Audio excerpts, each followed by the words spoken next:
तो hello students, आप लोग को आज मैं थोड़ा सा बताऊंगा कि आप लोग का इंटीग्रेशन टेस्टिंग क्या होती है और इसके अंदर कैसे अप्रोच होते हैं, कि हम लोग इंटीग्रेशन टेस्टिंग का क्या मतलब है और इसको हम लोग किस तरह से परफॉर्म करते हैं। तो पहले हम लोग जो टॉपिक कवर करने जा रहे हैं उसमें इंटीग्रेशन टेस्टिंग हमारी जो होती है उसमें दो टेक्निक में डिवाइड किया जा सकता है, incremental testing techniques and non incremental testing technique. जैसे इंटीग्रेशन टेस्टिंग में आप लोग जानते हैं कि क्या करते हैं हम लोग, जब हम लोग सारे मॉड्यूल्स को अलग अलग कंस्ट्रक्ट कर लेते हैं और उनकी टेस्टिंग को वगैरह कंप्लीट हो जाती है, उसके बाद हम लोग ये चेक करते हैं कि हमारे सारे जो मॉड्यूल्स हैं वो आपस में क्या एक कोऑर्डिनेशन के साथ काम कर पा रहे हैं। वो इंडिविजुअल मॉड्यूल तो आपस में काम कर ले रहा है, लेकिन क्या हमारे जो मॉड्यूल जो यूनिट टेस्टिंग को क्रॉस कर चुके हैं और अपने लेवल पे यूनिट टेस्टिंग को परफॉर्म कर चुके हैं, क्या उनको एक साथ एज अ सिस्टम करने पे क्या उनका आपस में कोऑर्डिनेट वर्क जो होता है, कोऑर्डिनेट करके एज अ सिस्टम क्या वो काम कर पाते हैं या नहीं कर पाते। तो इसको हम लोग कहते हैं इंटीग्रेशन टेस्टिंग। इंटीग्रेशन टेस्टिंग की जब बात की जाए तो इंटीग्रेशन टेस्टिंग करने के जो दो मेथड जनरल हैं उसमें एक होता है इंक्रीमेंटल मेथड ऑफ टेस्टिंग और एक होता है non incremental method of testing. तो इंक्रीमेंटल मेथड ऑफ टेस्टिंग में आपका होता है bottom up approach, top down approach and sandwich approach. And non incremental में आपका एक बिग बैंग अप्रोच है और कॉन्टिन्यूस अप्रोच है। तो पहले हम लोग इसको देखेंगे, सिस्टम टेस्टिंग और एक्सेप्टेंस टेस्टिंग उसके बाद में देखेंगे। तो लेकिन हम लोग आज देखने जा रहे हैं कि अब हम बहुत सारे मॉड्यूल्स जो एक सिस्टम के लिए बनाए गए हैं वो यूनिट टेस्टिंग लेवल को क्रॉस कर चुके हैं, और क्या क्या उसके बाद सॉरी सॉरी तो क्या वो आपस में एक कोऑर्डिनेशन के साथ डिफाइंड ऑब्जेक्टिव को, इंटेंडेड ऑब्जेक्टिव को फुलफिल करते हैं, रिक्वायरमेंट को सेटिस्फाई करते हैं या नहीं करते हैं। तो हम लोग पहली बात तो ये मैंने आपको बताया, तो इसको कहते हैं the process of combining individually develop और selected component in a system.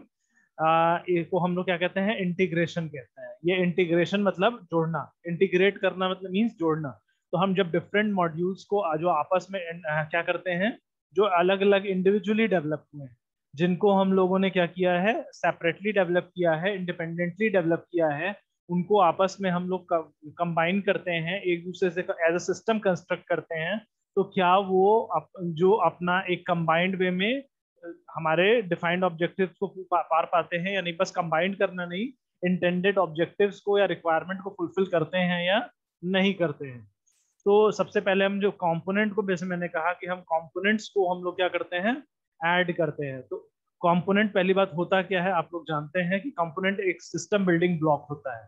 और जो ये कह सकते हैं, एक जब आप लोग पढ़ा था कि हम अपने जब आपको एक कंप्लीट सॉफ्टवेयर या प्रोजेक्ट बनाना होता है तो आप उसको मॉड्यूल में डिवाइड करते हैं, मॉड्यूल को सब मॉड्यूल्स में डिवाइड करते हैं। जब तक आपका एक मॉड्यूल एक सिंगल फंक्शन ओरिएंटेड लेवल पे नहीं पहुंच जाता है, और इसको कहते हैं लीफलेट, उसको तब वो लीफ नोड बन जाता है, तो वही आपका कंपोनेंट हो जाता है। तो लेकिन आप जब कई कंपोनेंट को आपस में मिलाते हैं, जैसे मॉड्यूल्स को मिला, सब मॉड्यूल्स को मिला के मॉड्यूल बनता है, तो बहुत से कंपोनेंट को मिला करके भी हमारा क्या बनता है, कंपोनेंट बन जाता है। तो ये ही मिलकर के आपको क्या होता है, सॉफ्टवेयर का आर्किटेक्चर बन जाता है। तो हम जब आर्किटेक्चर की बात करें तो हमारे आर्किटेक्चर में क्या होता है, आर्किटेक्चर जो है हमारे किसी चीज को बनाने का आर्किटेक्चर जो होता है, उसमें आप लोग जो कंपोनेंट्स को किस तरह से आपस में कनेक्ट कर रहे हैं या वो कैसे इंटरेक्ट कर रहे हैं, ये चीज हमारे पर्टिकुलर लैंग्वेज चॉइस जिसको हमने सेलेक्ट किया है उसके ऊपर डिपेंड करती है। ऐसा नहीं है कि आप किसी भी लैंग्वेज को आप ऑप्ट करके आप एक हर स्ट्रक्चर बना लेंगे। उस लैंग्वेज के कुछ स्पेशल सिंटेक्स सिंटेक्स होते हैं, सिमेंटिक्स होते हैं, जिनको आप फॉलो करते हुए आप उनके मॉड्यूल्स को डिजाइन करते हैं और एक स्ट्रक्चर क्रिएट हो सकता है। तो हम कह सकते हैं software architecture is technology dependent, तो के बराबर होता है। अब इसमें आप लोग को हम लोग बात करते हैं, अगर जैसे मॉड्यूल को मैंने बोला कि हम डिफरेंट मॉड्यूल्स को आपस में इंटीग्रेट करते हैं, तो ये इंटीग्रेट करने का आप मान लीजिए किसी भी दो मॉड्यूल्स को आप इंटीग्रेट कर रहे हैं, तो वो इंडिविजुअल मॉड्यूल्स हैं, तो हम उसमें इंटीग्रेट करते हैं, लेकिन इंटीग्रेट करते समय हम लोग बीच में एक क्या करते हैं, इंटरफेस प्रोवाइड करते हैं। इसको क्या करते हैं, बीच में हम लोग एक इंटरफेस प्रोवाइड करते हैं जो कि इंटरफेस क्या होता है हमारा, interface is a set of connection between the components. अगर आपको डिफरेंट मॉड्यूल्स को आपस में इंटीग्रेट करना है तो आपको एक इंटरफेस बीच में दोनों के in between the two modules आपको प्लेस करना पड़ेगा।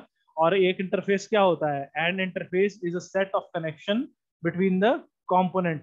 जिस इंटरफेस क्या होता है, एक तरह का कनेक्शन, कनेक्टिंग पॉइंट होता है। जैसे दो ट्रेन के बीच में आप लोग देखते हैं कि कनेक्टिंग पॉइंट होता है, उसी तरह से इंटरफेस जो होता है दो different modules like wagon of the train क्या होता है, आपका इंटरकनेक्टिंग पॉइंट होता है। तो इसमें आपका it is activated by the software call.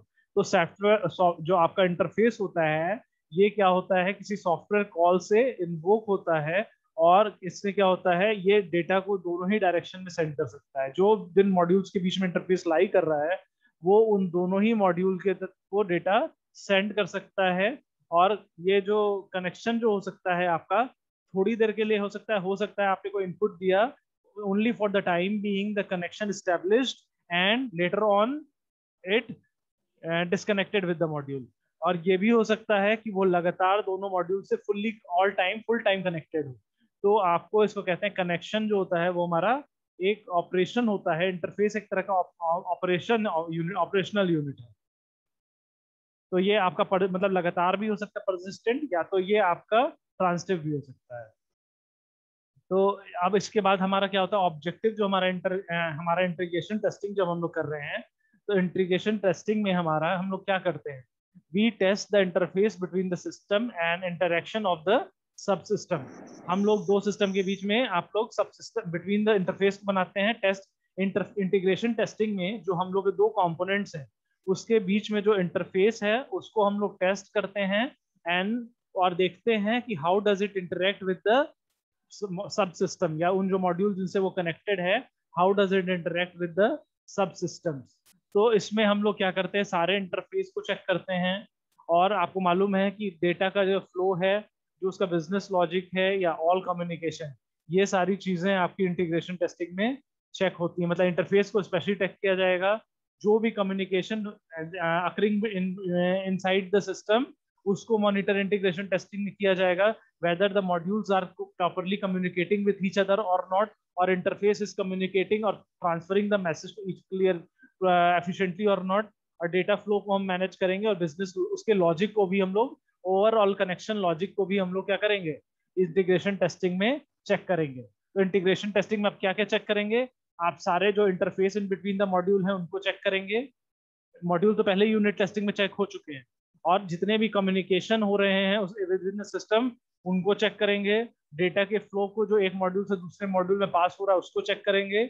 और साथ ही साथ उनके कनेक्शन लॉजिक जो आपने जिसके बेसिस पे आपने अपने डिफरेंट मॉड्यूल को कनेक्ट किया है इंटीग्रेशन टेस्टिंग में, आप उनको भी टेस्ट करेंगे। तो इसमें हो जाएगा कि इसमें इंटीग्रेशन टेस्टिंग में और क्या होता है कि हम इंटीग्रेशन टेस्टिंग में ये डिसाइड करते हैं कि जिस तरह से हम मॉड्यूल्स डिफरेंट मॉड्यूल्स हैं और उनको किस तरह से हम लोग आपस में इंटीग्रेट कर रहे हैं, इंटीग्रेशन का हम लोग चेक करते हैं और उनकी टेस्टिंग के ऑर्डर को हम लोग इसमें डिसाइड करते हैं। तो इंटीग्रेशन टेस्टिंग स्ट्रेटजी जो होती है determines the order in which the subsystem are selected for testing and integration. तो इंटीग्रेशन टेस्टिंग अगर बहुत बड़ा सिस्टम है तो आपका इंटीग्रेशन टेस्टिंग आपका एक तरह से पूरा ही सिस्टम को चेक करना है, लेकिन आप किस ऑर्डर में किस मॉड्यूल को पहले उठा रहे हैं किसको बाद में उठा रहे हैं, ये वाला जो ऑर्डर होगा उसको एस्टेब्लिश करना, सेट करना, सेलेक्ट करना। और ये चीज किस में होगा, ये आपका इंटीग्रेशन टेस्टिंग स्ट्रेटजी होगी। तो इंटीग्रेशन टेस्टिंग जैसे है तो आपको पूरा सिस्टम चेक करना है, पर आप किस तरह से सिस्टम को चेक करेंगे, किधर से स्टार्ट करके किस तरह से चेक करेंगे, ये आपकी इंटीग्रेशन टेस्टिंग स्ट्रेटजी हो जाएगी। कि आप बॉटम अप वे में जाएंगे, टॉप डाउन वे में जाएंगे, या आप सैंडविच में, अलग अलग मेथड्स हैं इंटीग्रेशन टेस्टिंग के। अभी मैं उनके बारे में आपको बताऊंगा कि ये अलग अलग मेथड्स कैसे होते हैं, कि जिनका यूज करते हुए हम लोग एक पूरे सिस्टम को सभी चेक कर रहे हैं, लेकिन there technology strategy is very different. कोई टॉप डाउन मेजर कर रहा है, कोई बॉटम अप कर रहा है, कोई दोनों का हाइब्रिड या सैंडविच मेथड यूज कर रहा है। ओके, तो अब आपको इसमें क्या फायदा है देखना, ये पढ़ना पड़ेगा कि यूनिट जब हम लोग इंडिविजुअल मॉड्यूल बनाते हैं और उसको चेक करते हैं तो वो कहलाता है हमारा यूनिट टेस्टिंग। तो यूनिट टेस्टिंग में तो आप किसी मॉड्यूल को इन आइसोलेशन में चेक कर सकते हैं।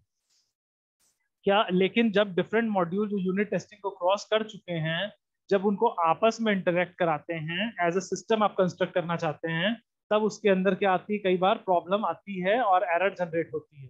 तो ऑफन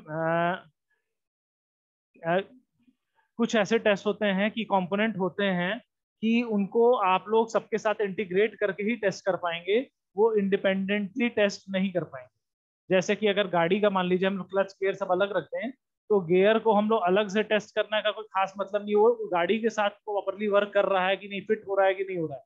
तो उस तरह का टेस्ट आप करेंगे तो उसका कोई सिग्निफिकेंस नहीं है। कुछ चीजें होती हैं जिनको आप जब अटैच करने के बाद ही टेस्ट करें तो उसका कोई सिग्निफिकेंस होगा। और तो आपका क्या होगा, अगर आपने इंटीग्रेशन टेस्टिंग नहीं किया अलग अलग मॉड्यूल्स की आपस में, कि वो इंटीग्रेशन कर नहीं रहे हैं, और आप चाह रहे हैं कि पूरे सिस्टम को असेंबल कर दें और उसके बाद अगर आप सिस्टम टेस्टिंग करें, तो ये आपके लिए बहुत मुश्किल हो जाएगा, कॉम्प्लिकेटेड हो जाएगा।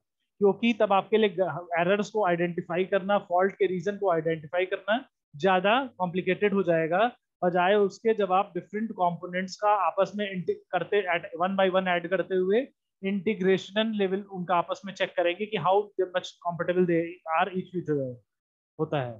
तो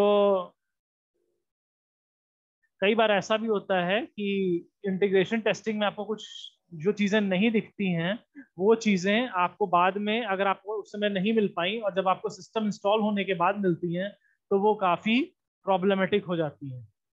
तो वो क्या हो जाता है, वो आपके लिए प्रॉब्लम, जैसे कि अभी आपको एक केस मान लीजिए देखा था आपने, जब आप लोग के एटीएम में आप लोग के नए नोट जब आए थे, 2000 का नया नोट आया था, 1000 खत्म किया गया था, तो नोट के स्लॉट्स जो थे उसको लेके कंपेटेबिलिटी उसकी चेक नहीं हुई थी। कई जगह पे एटीएम पे जा जा करके इंडिविजुअल स्लॉट को, मशीन को मॉडिफाई करना पड़ा था। और ये चीज अगर पहले ही चेक की जाती कि मशीन के साथ में 2000 नोट के साइज की कंपेटेबिलिटी है या नहीं है एटीएम मशीन के साथ में, तो ये प्रॉब्लम नहीं आती।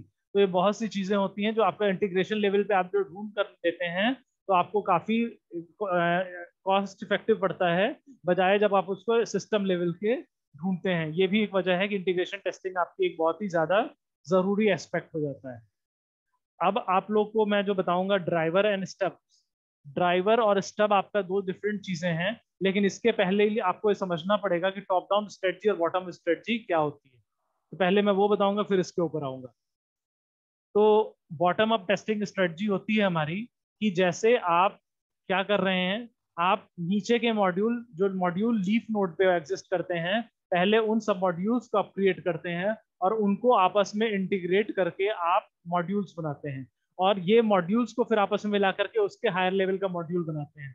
ये प्रोसेस आपका कंटिन्यूड रहता है अप टू रूट नोड तक, जब आपको पूरा सिस्टम मिल जाता है। मतलब आप बॉटम से शुरू करते हैं और ऊपर से बढ़ते हैं।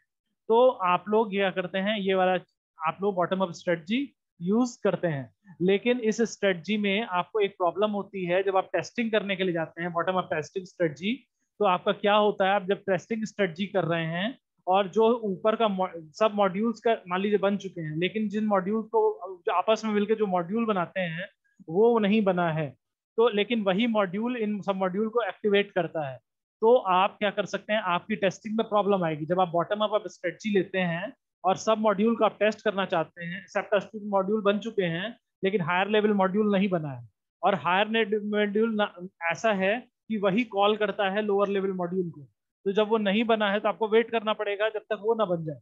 लेकिन आपको वेट नहीं करने की जरूरत है, आपके पास एक ऑप्शन है कि आप ड्राइवर मॉड्यूल बनाते हैं, जो कि पास होने, जो हायर लेवल कमांड जिस तरह से बिहेव करके कमांड पास करता है, वो काम ड्राइवर भी करता है, पर वो आपका फुल फ्लेज मॉड्यूल की तरफ नहीं होता है। उसके स्पेसिफिक कह सकते हैं, उस पर प्रोमिनेंट फीचर्स के साथ में ड्राइवर मॉड्यूल बनाया जाता है, और वही आप, वो आपका ड्राइवर कहलाता है। ठीक है। जैसे कि बॉटम अप अप्रोच में आप नीचे से शुरू कर रहे हैं, एक एक करके हम लेवल को ऊपर बढ़ाते चले जाते हैं, और बाद में हम लोग टॉप लेवल तक, रूट लेवल पे जाकर के स्टॉप हो जाते हैं। तो अगर आपको टेस्टिंग करनी है, as a whole integration testing करनी है, लेकिन हायर लेवल मॉड्यूल आपका नहीं बना है, तो आप हायर लेवल मॉड्यूल की जगह उसके ड्राइवर को वहां प्लेस कर देते हैं, जो कि आपको जरूरी रिक्वायर कमांड्स और डेटा पास कर देता है, और आप अपनी टेस्टिंग को एफिशिएंटली कर देते हैं।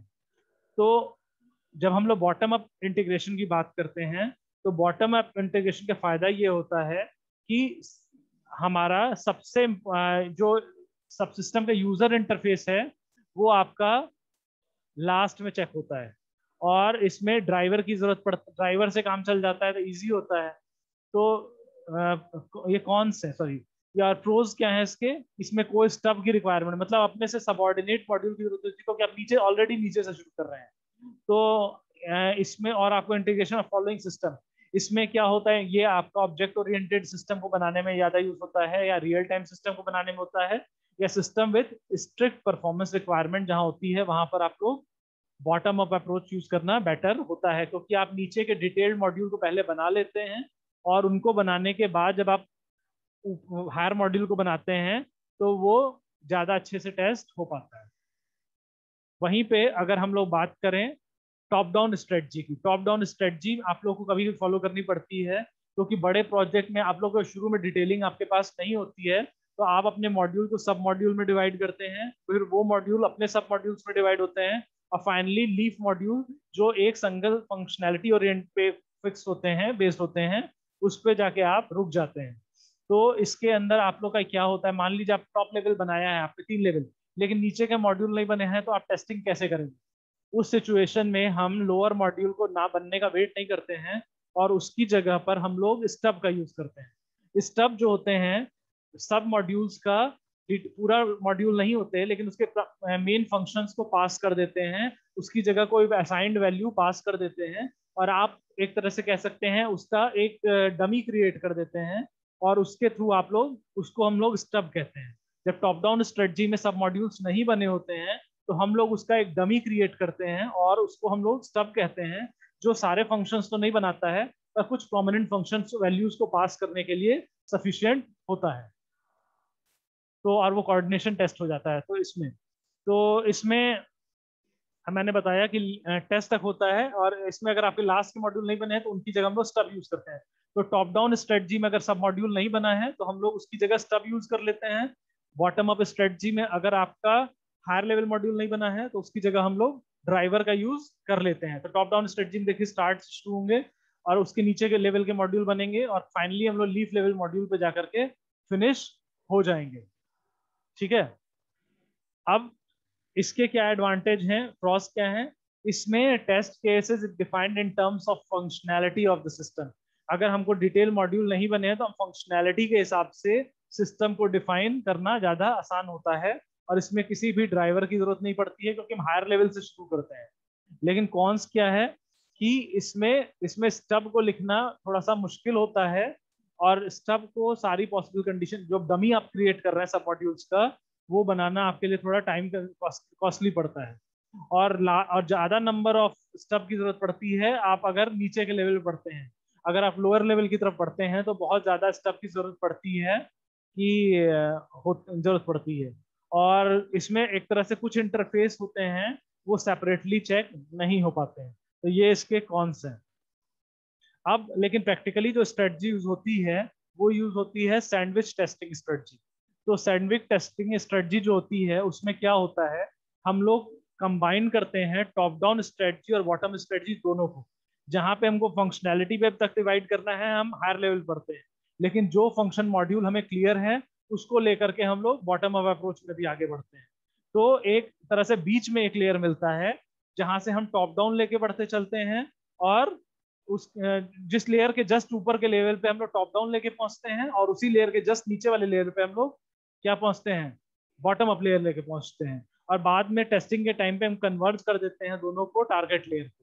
तो ये हमारी सैंडविच स्ट्रेटजी है। तो देखिए इसके अंदर आप लोग ध्यान से देखेंगे तो आपको दिखाई देगा कि हम लोग दोनों साइड से थोड़ा बढ़ते हुए जाके बीच में मिल रहे हैं, और टॉप डाउन बॉटम अप मिल करके बिहेव कर रहे हैं। तो ये हमारी सैंडविच स्टडी होगी।